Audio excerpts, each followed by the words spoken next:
In the winter of 1887, at a farmhouse perched on the edge of Harlan County, Kentucky, a crew of men hired to renovate an old stone hearth stopped working around mid-morning and refused to go back inside. The foreman, a man named Elias Prout, filed a brief written account with the county clerk 3 days later. Not a complaint, not a legal notice, just a statement. He wanted something on record before the talk started. Before the rumors spread too far in the wrong direction. The account described what the men had found behind the fireplace's back wall when they began removing the stones one by one. A passage narrow enough that a grown man would have to turn sideways to enter. Descending at a slight angle into the earth beneath the house, Prout's statement noted 2 things that made his men refuse to continue. First, the passage had been sealed from the inside. Second, along the narrow corridor's left wall, at roughly chest height, someone had carved a series of marks. Not letters, not numbers, that repeated at regular intervals, as though they were counting something. The county clerk stamped the document and placed it in a folder. The folder was mislaid sometime in the following decade. The farmhouse changed hands 4 more times before anyone thought to ask why the back wall of the fireplace had been rebuilt so poorly, and why the mortar used on that single section was 20 years newer than the rest. Before we continue with the story of the Harlan County farmhouse and the passage that was never supposed to be found, if you've never been here before, welcome to this channel where we uncover the darkest and most unsettling corners of American history. Subscribe so you never miss a story like this. Hit the notification bell and tell us in the comments what state or city you're listening from tonight. The truth about what lay beneath that farmhouse didn't emerge all at once. It came in pieces, the way most ugly things do. A document here, a name there, a detail that only made sense when you set it beside 3 other details that no one had thought to connect.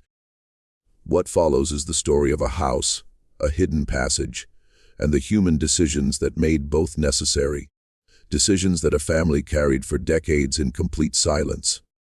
For reasons that, once understood, reveal something deeply uncomfortable about the particular moment in American history when the passage was most actively used. Harlan County sits in the southeastern corner of Kentucky, pressed against the Virginia state line by a ridge of mountains that made it one of the most isolated pockets of the Appalachian interior. For most of the 19th century, the Cumberland Mountains did not simply surround the county. They defined it. They shaped who could come in and who could leave, how quickly news traveled, and how long a secret could stay buried before the ground gave it up. To understand the farmhouse on Poor Fork, you first need to understand what Kentucky meant in the decades before the Civil War and in the years that followed it. The state occupied a position that was geographic before it was political. A border state, slave, holding but not seceded. Southern in its agricultural economy and in many of its social arrangements. But pressed against Ohio and Indiana to the north. Free states where the law worked differently. The Ohio River, which formed Kentucky's northern boundary, was more than a geographic feature. For tens of thousands of people, it was the most important line on any map. Crossing it meant one thing. Failing to cross it meant something else entirely. But eastern Kentucky, tucked in its mountains, was not the Ohio River. It was not the quick dash across open water to the opposite bank. It was 100 miles of ridgelines and creek valleys, of settlements that were days apart on horseback in good weather and impassable in bad, of communities where everyone knew everyone and a stranger's presence was noted and discussed. Moving through this landscape required assistance. It required people who knew which routes were watched and which were not, and which families could be trusted. and which could not. Which farms had root cellars deep enough to serve as shelter for a night, and which had neighbors too close to risk it. In the decades before the Civil War, one of those farms was the Cornet Place on Poor Fork. Harlan County in the 1840s was coal country in name only. The seams were there, running dark and fat beneath the ridges, but the infrastructure to extract them at scale had not yet arrived. What the county had in abundance was farmland carved from hollows and creek bottoms, a scattering of small communities with names tied to family lines: Clover Fork, Cranks Creek, Yoakum Branch, and a population that had been there long enough to develop the particular insularity of people who have learned to solve their own problems quietly. There was a legal system, and there were courts and sheriffs and county records. But the law as it operated in the mountain hollows was not always the same law as it appeared in the statute books. And everyone understood this, and most people preferred it that way. The farmhouse itself was a log and stone construction of the kind common to the region. 2 main rooms on the ground floor, a sleeping loft above reached by a ladder, a root cellar dug into the hillside behind the kitchen, and a large central fireplace built from fieldstone that served as the house's primary heat source through the brutal Appalachian winters. The winters in Harlan County in the mid-19th century were serious things. Not the kind of cold that inconveniences, but the kind that kills livestock and splits wood left unattended on the porch and drives the temperature inside an unheated room below freezing by midnight. The fireplace was not a decorative element. It was the heart of the house in the most literal sense, and everything in the interior of that building was arranged in relation to it. The farm had been established sometime in the early 1840s by a man named Absalom Cornet, who had come south from Letcher County with his wife, Margaret, and 2 younger brothers whose names appear in the deed records as co-signatories, but who vanished from the county's official record within 5 years of the property's establishment. There is no definitive explanation for the brothers' disappearance from the documentary record. They may have moved on to other counties. They may have died. Whatever happened to them, they do not reappear in Harlan County records after 1847. And neither Absalom nor Margaret ever explained their absence to anyone who committed the explanation to paper. Absalom Cornet was not, by the surviving accounts, a remarkable man. He paid his taxes without dispute. He attended the Baptist congregation at Clover Fork with enough regularity to be considered a member in good standing. Not a zealot, but present, which in that community carried its own significance. He had a reputation among his neighbors as a careful farmer and a fair trader, someone you could deal with and not feel cheated afterward, which was the highest form of praise available in a community where most transactions were conducted on trust and handshakes. His word, people said, was the kind of word that stuck. His wife, Margaret, née Bray, came from a family that had been in Letcher County since before the Revolution, and she brought to the marriage a practicality that several contemporaries noted in letters and diaries of the period. She was described in one such letter written by a neighboring woman named Celia Fugate to her sister in Virginia as a woman who does not speak unless she has something worth saying, which makes her words count double.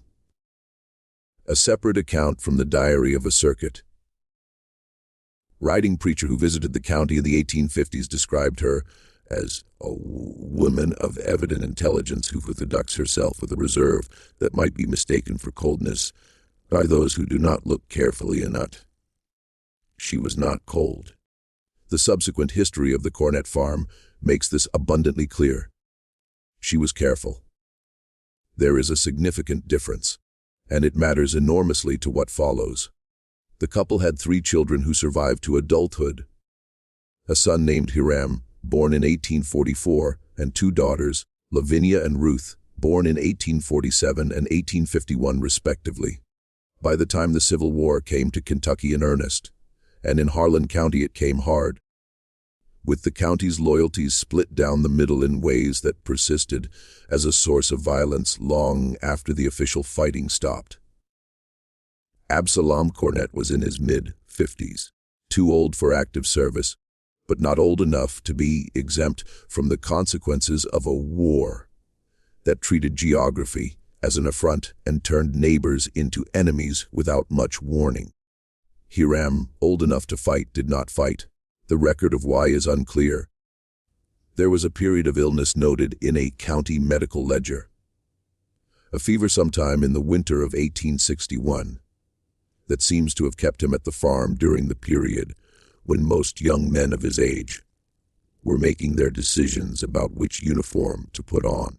By the time the fever passed, the county's military situation had become complicated enough that a young man with a farm to manage and elderly parents to look after could, with some difficulty, remain where he was. Whether the difficulty was genuine or manufactured is a question that the surviving record does not answer. What the record does answer, or begins to answer, is what was happening at the Cornett farm during the years when the war made the county dangerous. The first documented mention of anything unusual at the Cornett farmhouse appears in a letter written in October of 1863 by a Home Guard lieutenant named Josiah Hensley, who was responsible for monitoring movement along the Poor Fork corridor during a period of particularly intense guerrilla activity. Hensley's letter, addressed to his commanding officer in Barberville, was a routine patrol report of the kind that accumulates in military archives by the thousands. Dry, descriptive, written in the clipped style of a man who has learned to commit to paper only what he cannot avoid committing. But buried in the middle of the third paragraph is an observation that does not fit the routine character of the rest of the report. The patrol had passed within a quarter mile of the Cornett property on a cold, overcast morning and had observed smoke rising from the chimney at an hour when the household should not yet have been awake, well before dawn. The letter specifies not the tentative gray of earliest morning, but the full dark of 2 or 3 in the morning, when even the most industrious farm household would not yet have started its fire for the day. The smoke was rising steadily, not as from a fire just lit, but with the settled density of a blaze that had been going for some time. This detail would be unremarkable on its own. People wake early in farming households, especially in cold weather, especially when livestock need attending. Fires are started for any number of reasons in the small hours, and a man patrolling a creek valley in October 1863 had larger concerns than his neighbors' sleep schedules.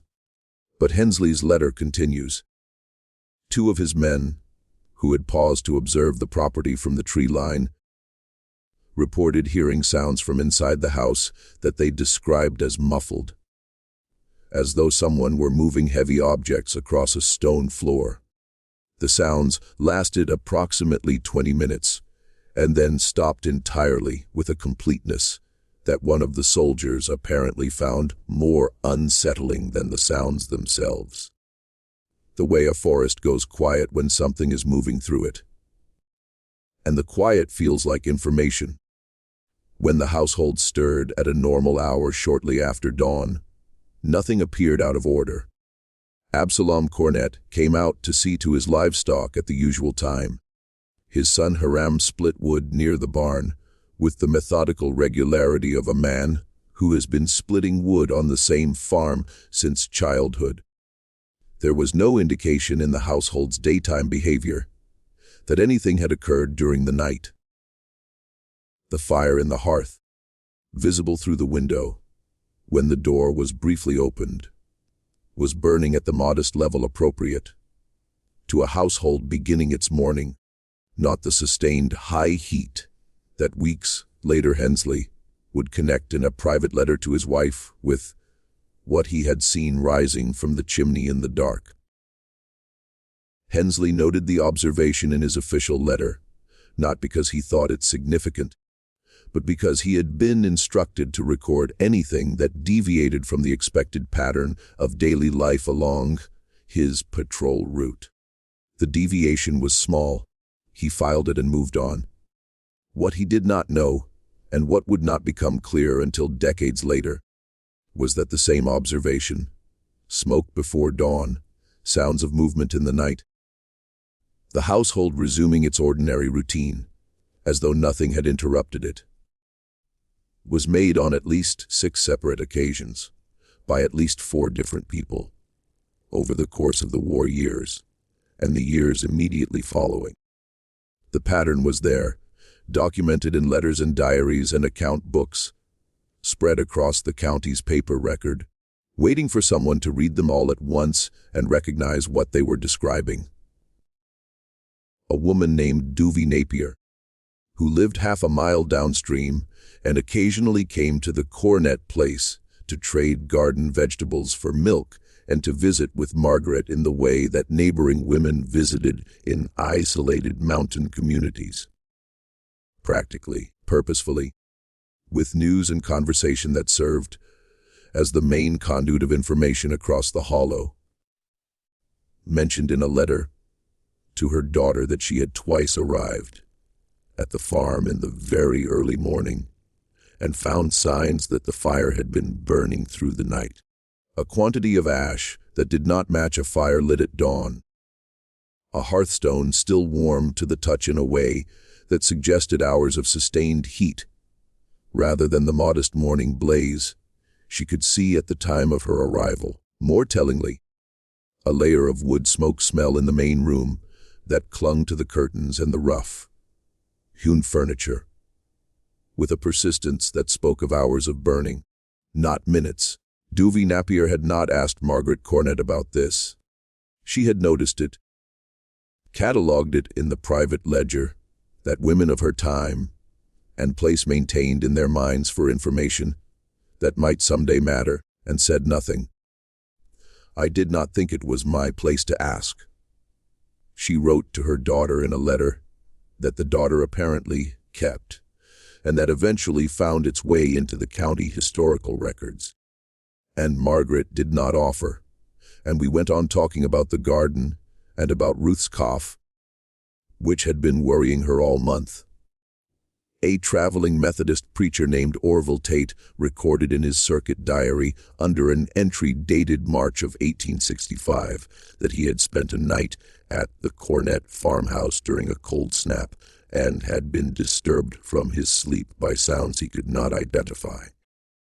Not the ordinary settling of a log house in cold air, and not the sounds of animals shifting in the barn, or the creak of a loft ladder, but something he described with apparent discomfort as a kind of the rhythmic dragging, persistent, below the level of the floor. It had lasted, he estimated, the better part of an hour, and had then stopped as abruptly as it had begun, replaced by a silence that somehow felt different from the silence that had preceded the sounds. Denser, more deliberate. He had said nothing about it to his hosts in the morning, he wrote, because he could not be certain it had not been a dream, and because the Cornets were generous people who had given him supper and a warm place to sleep at no charge, and he did not wish to seem ungrateful by implying that something in their house had disturbed his rest. But he had written it down. That was the thing about Orville Tate. He was a man who wrote things down, and the writing down meant they survived.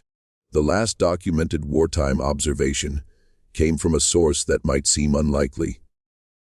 A Confederate irregular named Wade Sizemore, who was captured near Clover Fork in the summer of 1864, and who, during the subsequent interrogation by Home Guard officers, made a reference to the Cornet farm that the interrogating officer noted but did not follow up on. Sizemore had been moving through the county collecting intelligence about Union sympathizers and their activities. And in the course of that work, he had developed a conviction that the farm on Poor Fork was being used for something beyond ordinary farming. He could not specify what. He had observed lights moving at odd hours. He had on one occasion heard voices, low, brief, and quickly hushed, from within the farmhouse, at a time when he had counted the household members visible through the window, and found the count too low to account for everyone who must be inside. But he had no evidence of a specific offense, and the Home Guard officers were more interested in his military activities than in his suspicions about a farm in a hollow. And the reference was noted, and the conversation moved on. The war ended. The silence that follows large-scale violence is never as quiet as it sounds from a distance. In Harlan County, the years after Appomattox were marked by the kinds of violence that official histories tend to categorize as lawlessness, but that the people who lived through it understood as the continuation of wartime grievances by other means. Old scores were settled, old alliances frayed, and the men who had fought on different sides found themselves neighbors again. And the adjustment was not always peaceful. There were shootings. There were burnings. There were men who disappeared into the mountains and were never looked for very hard, because everyone understood, on some level, why they had gone. It was in this atmosphere, charged, suspicious, memories long and grudges longer, that the Cornett farmhouse passed through its most consequential period. And it was in this period that a man named Clarence Duff entered the story. Clarence Duff was not from Harlan County.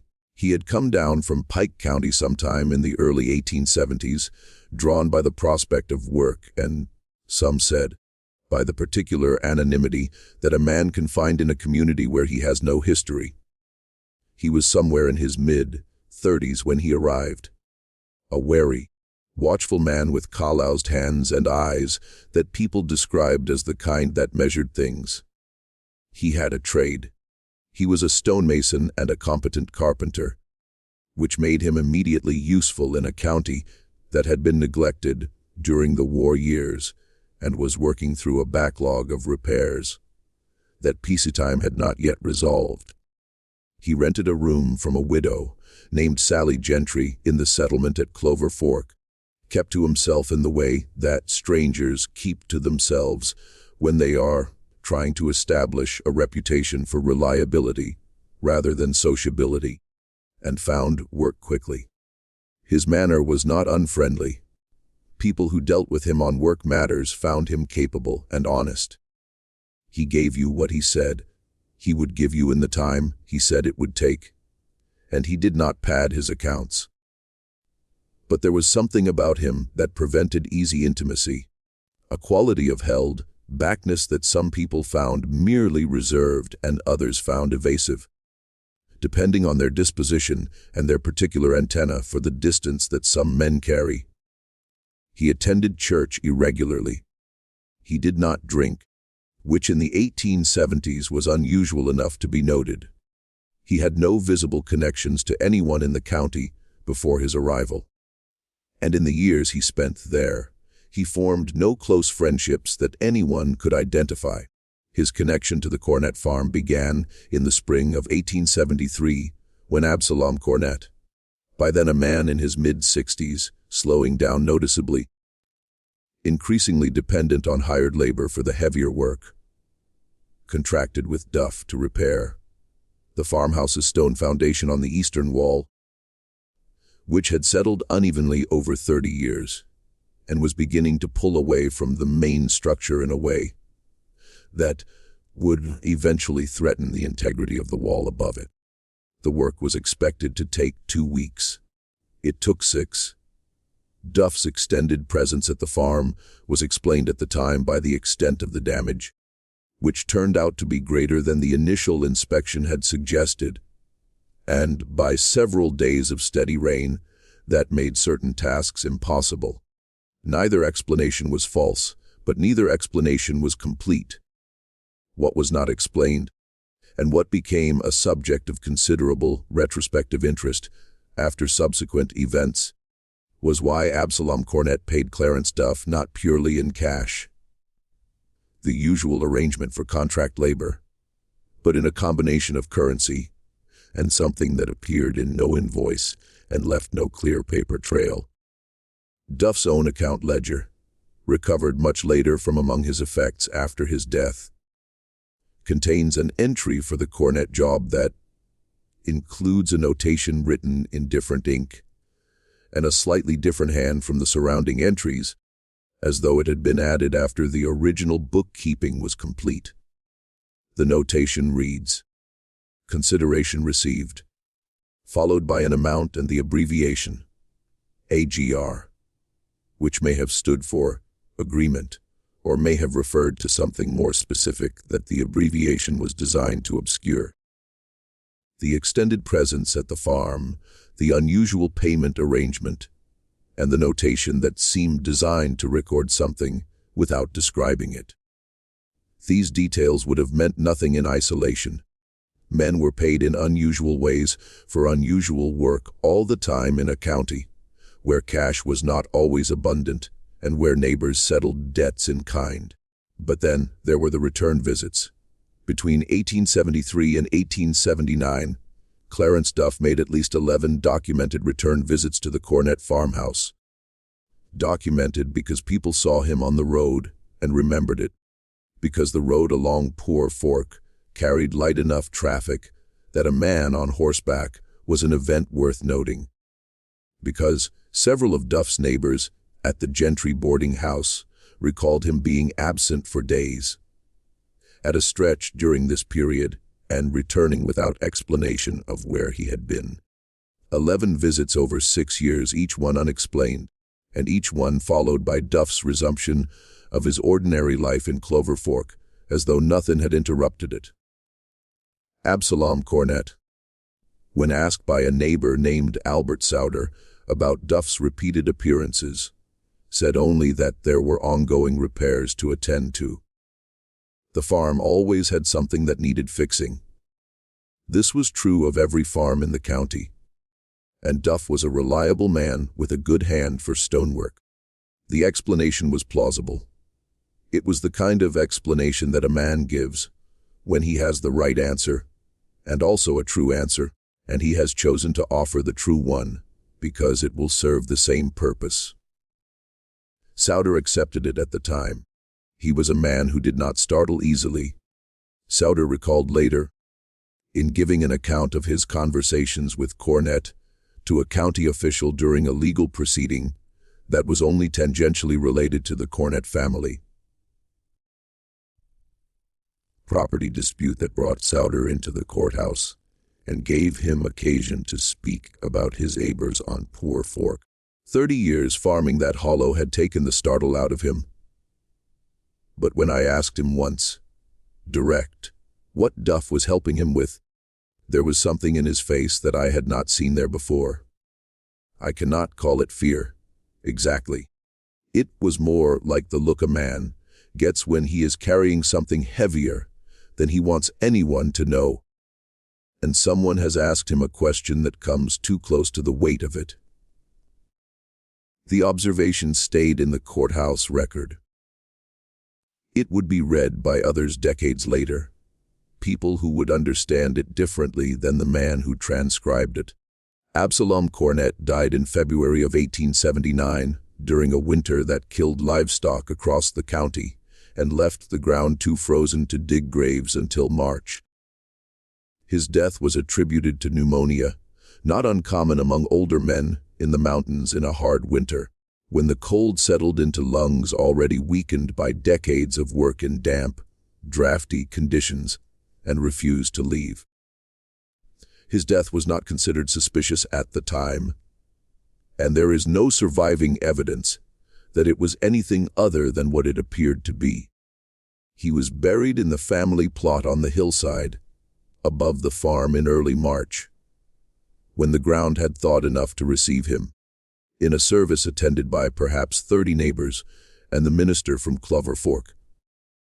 Margaret outlived him by 7 years, remaining at the farm with Hiram, who had never left home, and who managed the agricultural work while his mother continued to manage what she had always managed. The household, the relationships, the invisible infrastructure of trust and obligation that held the family's particular position in the community together. When Margaret died in 1886, the farm passed to Hiram, who was by then in his early 40s, a taciturn man who had spent most of his adult life working the same land his father had cleared, and who seemed, to those who knew him, to approach the inheritance with something more complicated than simple grief. Something that looked, to the more perceptive of his neighbors, like the expression of a man who has accepted a burden that he did not fully choose and does not yet know whether he will be strong enough to carry it the way it needs to be carried.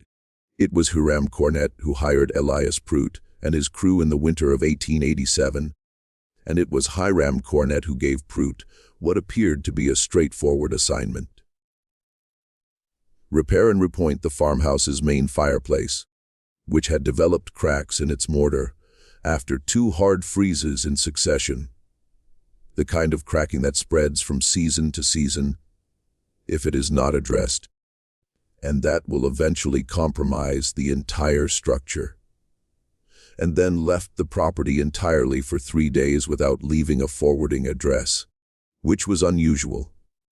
Hiram Cornett had rarely spent a night away from that farm in his adult life. His neighbors noticed his absence. They assumed it was a family matter of some kind, and did not press. When Pruitt's crew began removing the damaged stones from the fireplace's back wall, they expected to find rubble infill and clay beneath, the standard construction of the period, practical and uninteresting. What they found instead, behind a section of wall that was demonstrably newer than the surrounding stonework, was the opening to a passage, and everything that followed: the refusal, the statement, the mislaid folder, the decades of disconnected observation. Everything began from that moment. The passage, as Pruitt described it in his county clerk statement, was approximately 30 inches wide and perhaps 5 feet tall at its entrance, generous enough for a grown person to enter while crouching and moving sideways, but not built for comfort. The stones lining its walls were fitted without mortar, dry, stacked in the manner used for cellars and root pits throughout the region, but with a precision that suggested they had been placed by someone who understood what they were doing. Not rough fieldstone thrown together in a hurry, not the utilitarian roughness of a cellar wall built to hold dirt back and nothing more, but courses laid with care, with the larger stones at the base and the smaller ones above, the way a skilled mason constructs a wall intended to last for generations. The floor of the passage was compacted earth, tamped flat and smooth in a way that required effort, the kind of effort you invest in a floor you expect to be used repeatedly. The ceiling, where Pruitt could make it out in the lamplight, was not stone, but timber. Heavy beams set close together, and then packed above with a mixture of clay and small stones that would have supported the weight of the floor above without creating the hollow sound that might give away the passage's existence to anyone walking through the room. Someone had thought carefully about every aspect of this construction. Nothing had been left to chance. The passage descended at an angle, Pruitt noted, as though it had been designed to pass beneath the frost line, beneath the level where winter temperatures could cause the ground to shift and heave, where a poorly built underground space would crack and shift and eventually collapse. He estimated the angle at roughly 15 degrees from horizontal, though he acknowledged he had not descended far enough to be certain. The passage continued into the darkness, beyond the reach of the lantern they had brought. swallowing the light at a distance of perhaps 30 feet and offering nothing back but a faint current of cool air that one of his men described in words that Prout recorded in his statement as the same air you get when you open a cellar that has been shut up for a long time, close and cold and carrying the smell of earth and stone. It was at roughly 10 feet, in that they had found the marks on the left wall. Prout's statement described them as vertical scratches cut into the stone face with a tool, not scratched hastily with a nail or a blade, but carved with deliberate pressure in the manner of someone who intended the marks to be permanent. They were grouped in sets of 5 in the traditional tali fashion, 4 vertical lines and a diagonal cross stroke to make the 5th. The same system used by anyone keeping account over time, repeated at intervals of roughly 18 inches along the wall. Prout counted from his position near the entrance, lantern held forward, at least 7 complete sets before the darkness made further counting impossible. 30, 5 marks minimum, possibly more, probably more. Given the depth of the passage and the deliberateness with which everything else had been constructed, he and his men stood at the entrance to the passage and looked at it, and said nothing for a while. Later Prout would describe this moment to several people as the point at which he made a decision. Not a conscious, articulated decision. Not the kind where you weigh your options and choose. More like the kind where your body has already arrived at its conclusion before your mind has caught up. His men were not going further into the passage. He was not going further into the passage. Whatever was down there, whatever had been carved on that wall and why, was not something that Elias Prout and his crew were equipped to understand. And the specific quality of their not understanding, it made it important that someone who might understand it be told. Which is why he filed the statement. Which is why, despite the statement being subsequently mislaid, the story of what Prout's crew found did not entirely disappear. It lived in the mouths of his men in the way that things seen together are always shared more widely than things seen alone. It traveled through the hollow, and eventually to Clover Fork, and from Clover Fork to wherever the roads and the conversations carried it. Hiram Cornett returned to the farm on the 3rd day after the discovery. He arrived in the late morning on horseback alone, and he spoke with Prout in the farmyard with a quietness and a steadiness that Prout later would describe as the quality he remembered most clearly about the whole episode. Not anger, not distress, not the flustered embarrassment of a man caught in something. Just a kind of settled acknowledgement, as though Hiram had spent the 3 days of his absence reaching an agreement with himself about what was going to happen next, and had arrived back at the farm already at peace with it. He thanked Prout for stopping work, and this detail struck the foreman as strange. The thanking, as though stopping had been a courtesy offered rather than a refusal forced. He paid the crew for the days they had worked generously and dismissed them without further conversation. He asked Prout, before the foreman left, whether he had filed any documentation with the county. Prout said that he had. Hiram Cornett nodded at this, slowly, as though the answer confirmed something he had already known. He said nothing more about it.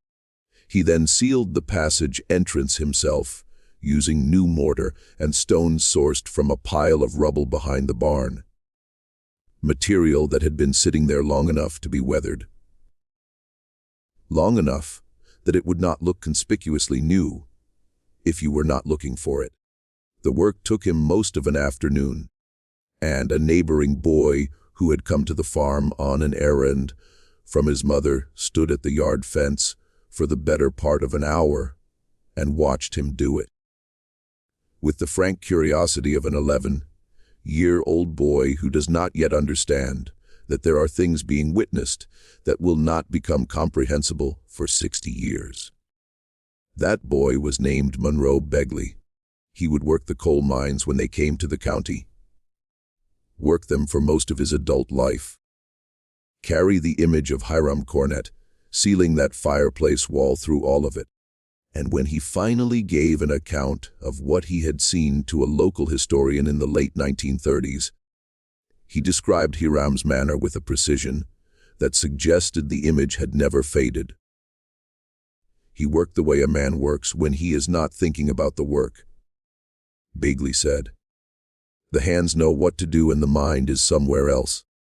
He mixed the mortar and he laid the stones, and he pressed them into place. And he never once stepped back to look at what he was doing, the way a craftsman would. He already knew what it looked like. He was doing something that didn't need looking at. He was finishing something. And then Begley said, the thing that would stay with Horace Cavender for years. The question I always wondered about, but never asked because there was no one left to ask, was whether he sealed it because he wanted to forget, or because he already knew there was nothing left inside that needed tending. Nothing left inside that needed tending. The phrase carried weight in a way that Begley may not have fully intended.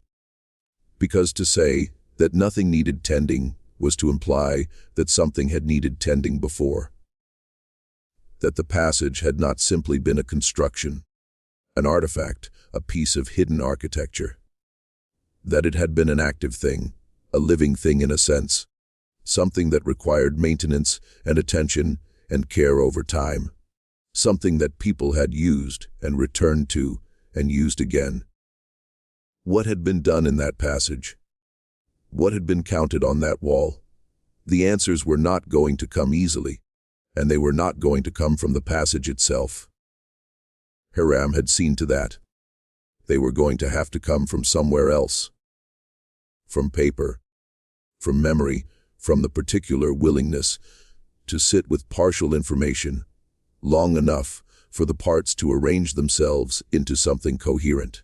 They began to come slowly from a physician named Dr. Samuel Reardon. Dr. Samuel Reardon arrived in Harlan County in 1891, 4 years after Prout's discovery. He had been hired by a mining company, one of the several organizations then beginning the process of consolidating land and mineral rights in preparation for large-scale coal extraction, to conduct a survey of general health conditions in several Harlan County communities. The coal operators had learned from experience in other mining regions that the health of the local population had direct implications for their ability to recruit and retain a labor force, and they wanted to know what they were working with before they committed resources. Dr. Reardon was thorough, methodical, and possessed of the particular gift that distinguishes good physicians from merely competent ones. The ability to listen to what people tell him and hear beneath the words what they are not quite saying. He had a manner that people described as non-threatening. Not warm, exactly. Not the bedside warmth that some physicians deploy as a professional tool, but a quality of genuine attention that made people feel that what they said mattered to him, would be remembered, would be handled with respect. In a community where outsiders were viewed with deep suspicion, this was not a small thing. In the course of his survey, Dr. Reardon interviewed dozens of residents across the county, recording their accounts of past illnesses, injuries, and deaths in their communities with a systematic completeness that most rural counties had never previously attempted. He asked about epidemics, about infant mortality, about the kinds of chronic conditions that mountain life produced in people who worked outdoors in all weather for decades. He asked about diet and water and the particular diseases that followed mining operations when they came to a region. He was building a picture and he needed data. It was in this capacity that he first encountered In a conversation with an elderly woman named Priscilla Bolin, a piece of the cornet's story that had never been committed to official record. Priscilla Bolin was in her late 60s when Dr. Reardon visited her, which put her birth date in the 1820s. Old enough to have adult memories of the antebellum period. Old enough to have lived through the war as a woman who understood what she was watching. She had been born in the county, had lived her entire life within 5 miles of the Poor Fork, had known every family along the creek bottom for 60 years. When she decided to tell Dr. Reardon what she knew, she did not approach the subject indirectly or frame it as a memory or a rumor. She told him she had something to say that she had not said in many years, and she said it. During the war period and in the years before it, she told him the Cornet Farm had been known among a certain group of people. She was careful about how she described this group, using the phrase, people who had reason to move carefully, with a deliberateness that Dr. Reardon noted in his transcription, as a place where assistance could be obtained. She did not initially specify the nature of the assistance. She said that she had known of at least 3 individuals who had come to the Cornet Farm under specific circumstances and had not been seen again in the county afterward. She said that in some cases, this was the intended outcome, and that the families of those individuals understood this and were grateful for it. In other cases, she was less certain of the outcome, and that uncertainty had stayed with her across the decades since. Dr. Reardon asked her directly, what kind of assistance? She was quiet for a moment. Then she said that during the 1850s and into the war years, a person could sometimes need to move through the Kentucky mountains in ways that the law would not permit, and that the wrong neighbors would not tolerate. That the Cornet Farm was a place where such movement was made possible for a period of years by people who'd had decided that certain thing mattered more than the legal arrangements of the time. That she had known this and had kept it and had been keeping it for 30 years. Dr. Reardon recorded this account in his survey notes. He was careful and precise in his transcription, preserving her exact words where he could and paraphrasing closely where he could not. He did not, at that point, connect it to any specific physical feature of the Cornet Farm. He had not heard of Elias Pruitt's discovery 4 years earlier. He noted the account as an example of the wartime social networks that had existed throughout eastern Kentucky. Networks that had moved information, goods, and people under difficult and dangerous conditions, and added a brief editorial observation that the isolation of the mountain hollows had made such networks simultaneously more necessary and more sustainable than they might have been in more accessible terrain. He filed the survey with the mining company. The survey was filed in the company's records. The records were never returned to the county. But Dr. Reardon had kept his own copy of the notes. The second major piece of the puzzle came from Clarence Duff himself, or rather from what remained of his papers when he died in 1894, alone in a boarding house in Peenaville. Duff had never married, never acquired property of any significance. He had spent his final years in declining health, working occasional masonry jobs that were increasingly beyond his physical capacity, but accepting charity with the particular quiet dignity of a man who has spent a lifetime being self-sufficient and finds dependence a more difficult adjustment than illness.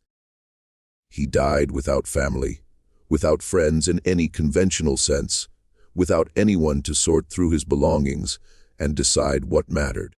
His papers, the account ledger, a small bundle of letters, and a notebook that appeared to be a kind of personal journal, were claimed by no one and eventually passed into the possession of a schoolteacher named Horace Cavender, who had been friendly with Duff in the last years of his life, in the way that a careful, curious man sometimes befriends an aging solitary, drawn by the sense that there is something worth knowing beneath the surface that will never be offered voluntarily. Cavender had recognized, even before Duff's death, that the older man was carrying something. He had not known what it was. When the papers came to him, he began to find out. The account ledger was, on its surface, a straightforward business record. Dates, amounts, names of clients, brief descriptions of work performed. It covered a period of roughly 30 years, from shortly after Duff's arrival in Pike County through the last years of his working life. It was the kind of document that a careful, methodical man produces over a lifetime, and that contains, if you read it closely enough, the shape of an entire existence in its entries and its omissions. Cavender read it closely. He read it over and over across many evenings in the small house he occupied near the Clover Fork School, with a lamp tilted to illuminate the handwriting and the margins. And what he eventually found was not in the entries themselves, but in the pattern of the entries and the spaces between them. The pattern of Clarence Duff's work life, reconstructed from the ledger, showed a man who took on jobs, completed them, and moved on, except for the 6-year period from 1873 to 1879, during which a single client appeared in the record repeatedly, 11 times, for services that the ledger described in terms vague enough to be meaningless. 11 return visits to a single client over 6 years for work that Duff apparently could not or would not specify in his own private account book. The consideration received, notation, the initials and the abbreviation that might have meant agreement, or might have meant something else. It was not evidence of anything specific. It was a shape in the data, a pattern that did not match the surrounding patterns. And Horace Cavender had been a schoolteacher long enough to know that when a pattern breaks, the break is often the thing worth studying. The notebook was harder to read. Duff's handwriting, always cramped and inconsistent, deteriorated significantly in the later years of his life, and entire pages were nearly illegible without strong light and considerable patience. But Cavender had patience. It was, perhaps, his defining quality as both a teacher and as what he was slowly becoming, which was an investigator of sorts. A private historian, a man who had stumbled into a mystery that did not have a name yet. What he eventually found in the notebook, across months of careful reading, was a series of dated entries corresponding almost exactly to the 11 return visits in the ledger. The entries were brief, written in a kind of compressed notation that seemed designed for Duff's own use, rather than for any reader who might come after him.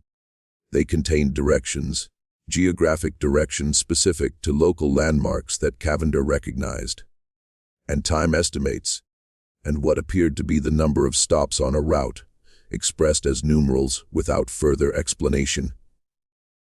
And in several entries, a notation that appeared to be a count, numbers written at the end of the entry in a different ink, sometimes with a plus sign followed by a smaller number, as though adding something to a running total. Cavender reconstructed the running total as best he could from the entries where the numbers were legible. The total at the end of the last entry he could date was somewhere in the high 80s or low 90s. He could not be certain. The handwriting was bad and the ink was faded.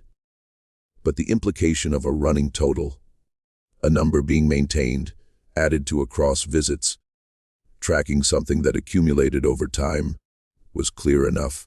And then there was the notation in the last legible entry from sometime in 1878, or possibly early 1879, written not in Duff's usual cramped hand, but in a version of it that was somehow both smaller and more careful, as though the writer had taken unusual care with what he was writing. The notation read only, the end wall, MC her mark, let it stand, MC, Margaret Cornett, her mark, let it stand. Cavender sat with this for a long time before he began to understand what it meant. And just when he thought the picture was complete, just when the ledger and the notebook and Dr. Reedon's survey notes and Priscilla Boland's account had assembled themselves into something coherent, he encountered a document that forced him to revise almost everything.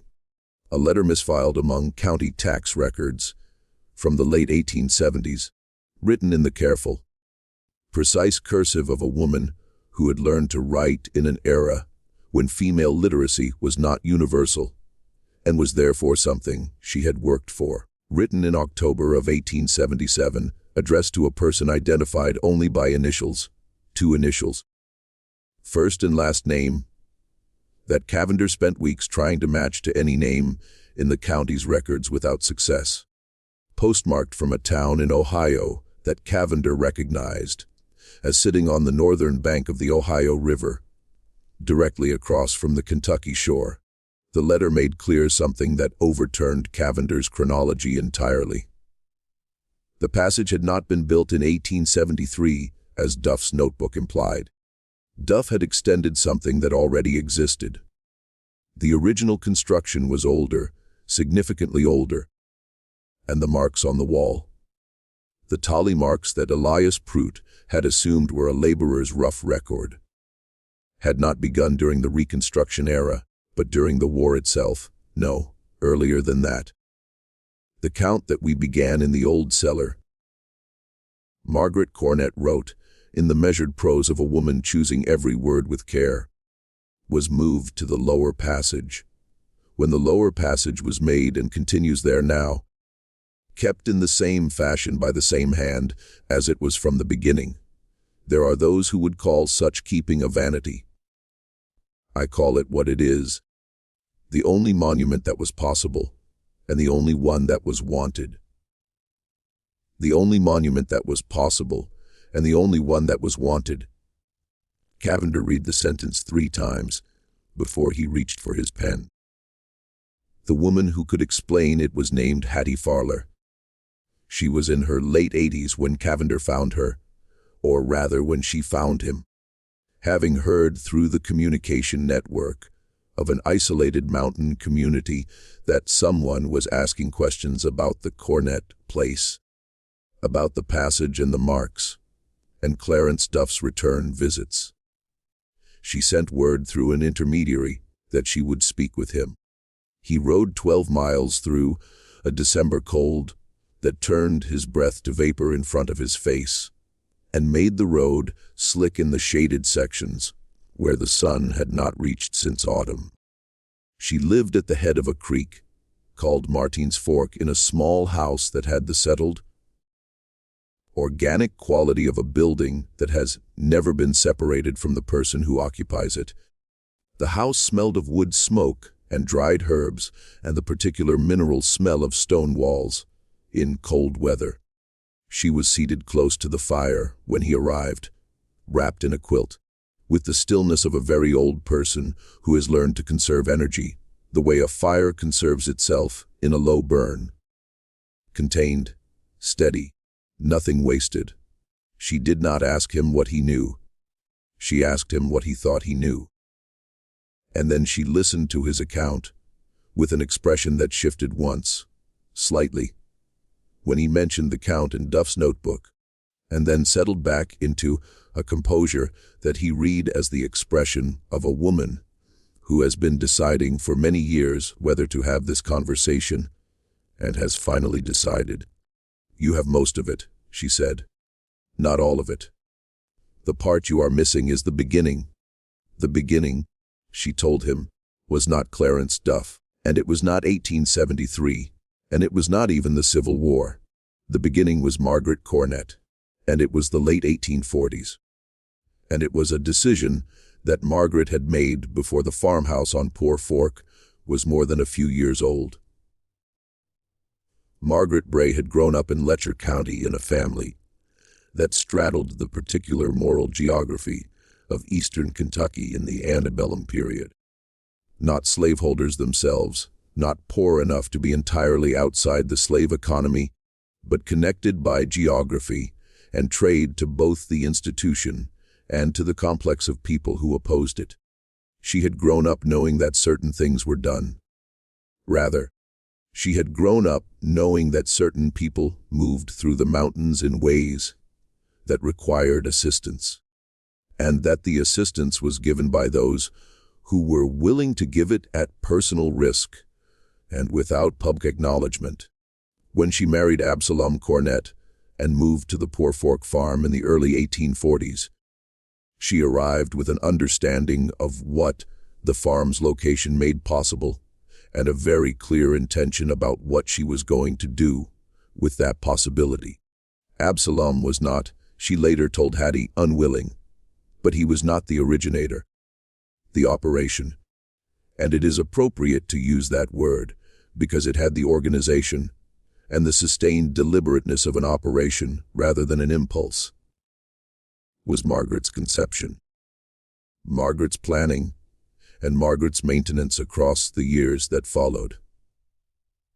The root cellar behind the kitchen had been the first hiding place. It was already there when they arrived. Standard construction, unremarkable. Margaret had assessed it within the first season on the farm and had seen in it what a person with her particular state of mind sees in such spaces. Not storage, but possibility. Not a cellar, but a room with a door that locked from the outside and a depth that held steady at 52 degrees year, round, and a location at the back of the hill that was not visible from the road. The first person had come through in the summer of 1849. Hattie did not know the details of this. Margaret had told her only that it had happened, that it had been arranged through the network she had established contact with before ever moving to Poor Fork. A network that stretched north toward Ohio and south toward Tennessee, and that operated as such networks must operate, on absolute trust in the people it used and absolute silence toward the people it did not. The root cellar had been used, and the person had passed through and continued north. And when they were gone, Margaret had taken a nail and made a mark in the cellar wall. Not from any dramatic impulse, not from sentimentality, but from the same practical cast of mind that made her note everything that mattered and record it in whatever way was available. The mark was a record. The person had been here. The person had passed through. 1. Over the next decade and a half, the marks accumulated, and not rapidly. This was not an operation that moved hundreds of people a season. It was careful, irregular, organized around the specific circumstances of the individuals involved and the current danger level on the various routes. Some years there were many marks. Some years there were none. The count that accumulated was, in Margaret's own words in the letter Cavender had found, a monument, the only kind available to a woman operating in total secrecy, acknowledging the passage of people whose names could not be written, whose movement could not be documented, whose survival depended on the absence of any record that would connect them to this place. When Clarence Duff came to the farm in 1873, he came for a specific purpose: to build the passage. The root cellar had become insufficient. The war had changed the county in ways that made the old arrangements precarious. Reconstruction had not ended the danger. In some ways, it had intensified it, because the legal status of people who had been enslaved was now being contested in new ways, through new legal mechanisms, by people with resources and institutional support. The network had continued operating after the war because the need had continued after the war, and the need required better infrastructure. Duff had been recruited through the same network. His history before Pike County was not something he had ever shared in Harlan County, and it was not something that Hattie Farler could speak to in detail. But his willingness to come, to do the work quietly, to accept payment in a form that was partly money and partly the kind of silent understanding that people in such networks exchange when money is insufficient. This she knew. He had built the passage, and he had built it well, and he had come back 11 times across 6 years to maintain it, and to serve, when needed, as a guide along the routes that the passage connected to. The last time anyone used it, Hattie said, was in the early 1880s. Margaret was still alive. She counted them herself. She said afterward that she counted because she wanted the number to be exact. She did not want to approximate what had been done. She wanted the record to be accurate. Cavender asked the question he had been building toward for years. How many marks are there? At the end of the passage, up in the section that Pruett's lantern didn't reach. Hattie Farler was quiet for a moment.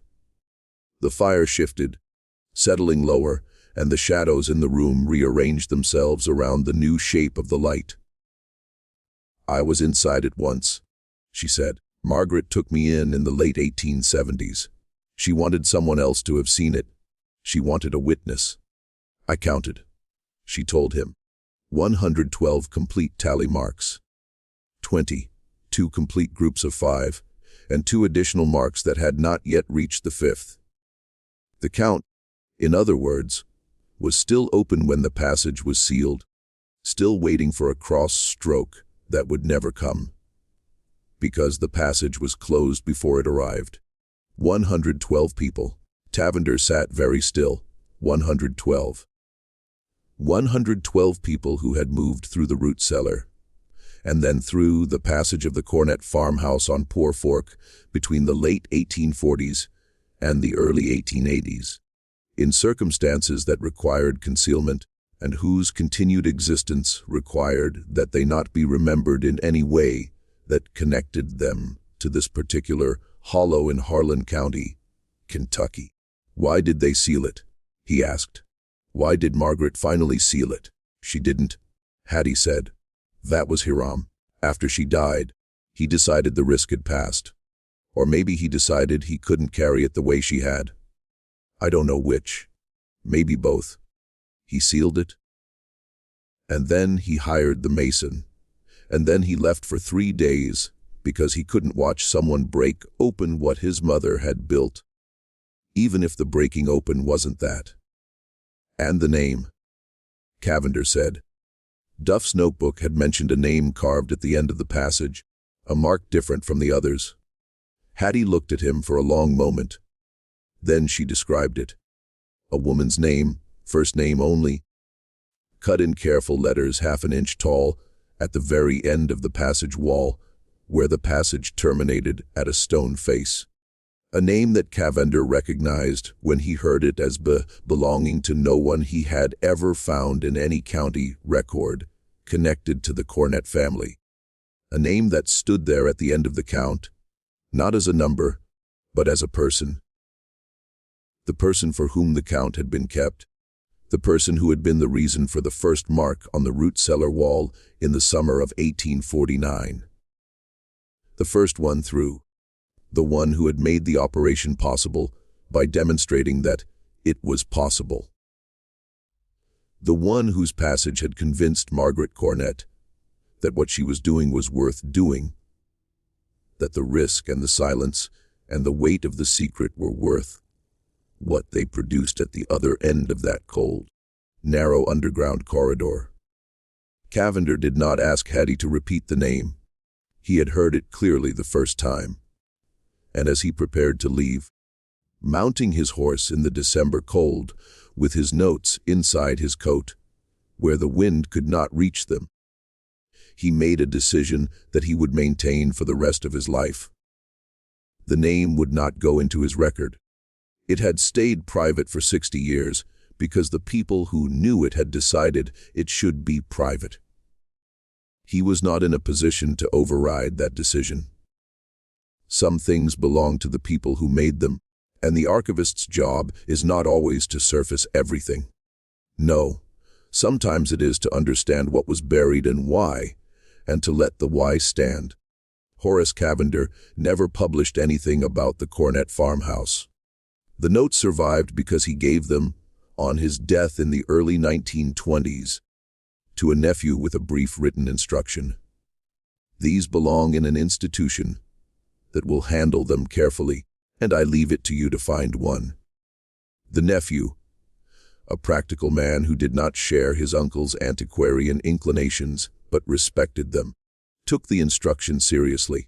The notes passed through several custodians over the following years, and eventually came to rest in a small local archive in Harlan County sometime in the mid-20th century, cataloged under a heading that did not mention the Cornet family by name.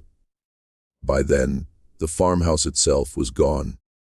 The coal industry had come to Poor Fork and had reshaped the landscape so completely that the ground where the farmhouse had stood was unrecognizable. Regraded, rerouted, incorporated into the infrastructure of extraction that had been the county's economic future since before anyone living there had been born. The passage was gone. The root cellar was gone.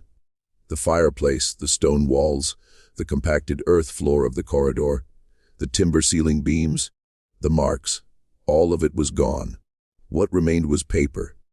Elias Pruitt's statement to the county clerk, eventually recovered from the county records, not mislaid in any malicious sense, but buried in a collection of 1880s documents bundled together under a label too vague to be useful, found by a researcher who was looking for something else entirely, and recognized in the brief, precise language of Pruitt's account, the quality of a man who had understood, even in the moment of the discovery, that he was documenting something that mattered.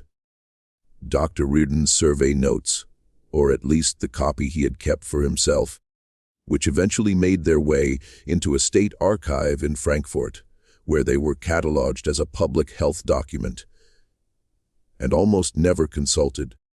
Priscilla Boland's account, existing only in Reardon's transcription, her actual voice long gone. Duff's account ledger and notebook, the handwriting faded to near illegibility in many sections, preserved almost entirely by Cavender's careful transcription of the most important passages. And Cavender's own notes. The reconstruction. The reasoning, the months of patient connection, making that had assembled the individual pieces into something, approaching a complete picture. The letter in Margaret Cornet's hand from October of 1877. The one that had been misfiled among tax records and that had rewritten Cavender's chronology. That letter cannot now be located. Whether it was removed deliberately, whether it was lost in one of the moves the archive collection underwent over the decades, whether it was destroyed, no one knows. Cavender's transcription of the key passages from it is the only evidence that it existed. Hiram Cornet died in 1903, the last of Absalom and Margaret's children to survive. He had never married. He had farmed the Poor Fork land until the mining companies began buying up the mineral rights in the county. And then he had sold. And then he had moved to a town further up the county and lived out his final years in a boarding house, not entirely unlike the one where Clarence Duff had died 9 years earlier. He left no papers. If he kept a journal or wrote letters that contained anything about what he knew, those documents have not been found. He was buried in the same hillside plot as his parents in the years before the coal operations reached that section of the hollow and changed everything around the graves without disturbing the graves themselves. The count was 112, as Hattie Farler had told Cavender. 112 people who passed through the root cellar and then through the passage across more than 30 years in circumstances that required absolute concealment. 112 marks on a wall that no longer exists. The 112 people whose destinations were not recorded, whose subsequent lives cannot be traced to this particular hollow, who entered the passage carrying whatever they carried, and emerged somewhere on the other side of the Kentucky mountains into whatever came next. Whether they found what they were looking for is not a question that the Cornett farmhouse's history can answer. The marks recorded their passage, not their destination or their fate. Each mark said only, someone was here. Someone passed through. Someone was counted. The silence that surrounded the operation, the deliberate, sustained, multi-generational silence of everyone who knew, was not, as has sometimes been assumed about such silences, a silence born of shame. It was the silence of protection. Protection for the people who had been moved through the passage, some of whom might still have been in positions of vulnerability decades after the passage was sealed. Protection for the network that had made it possible, for the people at other points along the routes who had taken the same risks and made the same choices and were owed the same discretion. Protection for the operation itself against the retrospective judgment of a post-war society that was still, in many of its legal and social arrangements, working out what it actually believed about what had been done and who had the right to do it. Margaret Cornett had chosen the record over the recognition. She had understood, perhaps from the very beginning, from the moment she put the first mark on the root cellar wall in the summer of 1849, that the recognition was not possible and was not the point. The marks were not for posterity. They were not for history. They were for the count itself, for the accuracy of the count, for the fact of 112 being exactly 112 and not an approximation. They were, as she had written in the letter that Cavender found, and that no one can now find, the only monument that was possible and the only one that was wanted. And then there is the name at the end of the wall, the name that Horace Cavender heard from Hattie Farler on a December afternoon at the head of Martin's Fork, and that he chose not to record, and that died with both of them. It is possible that someone somewhere knows that name. It is possible that among the descendants of the 112, the children and grandchildren and great-grandchildren of the people who passed through the Cornett Passage and continued north, who built lives in Ohio and Indiana and points further, who carried with them the memory or the story, or simply the fact of their survival. It is possible that someone knows where it began, knows the name of the farm on Poor Fork, has heard in some form the account of the fireplace and the passage and the woman who counted. It is also possible that they do not, and that the connection between that first mark in 1849 and everything that followed it was severed precisely as intended. Completely, cleanly, with nothing trailing behind to endanger anyone. What do you think of this story? Do you believe everything about the Cornett farmhouse has been uncovered? Or do you think there are layers that still haven't come to light? Do you think Margaret Cornett made the right choice, giving up recognition for safety? Leave your comment below. These are the conversations that history deserves and almost never gets. If this story stayed with you, if you want more dark chapters of American history told this way without the comfort of easy answers, subscribe to this channel. Hit the notification bell and share this video with someone who understands that the most disturbing stories are the ones that could have actually happened, and that very often did. We'll see you in the next one.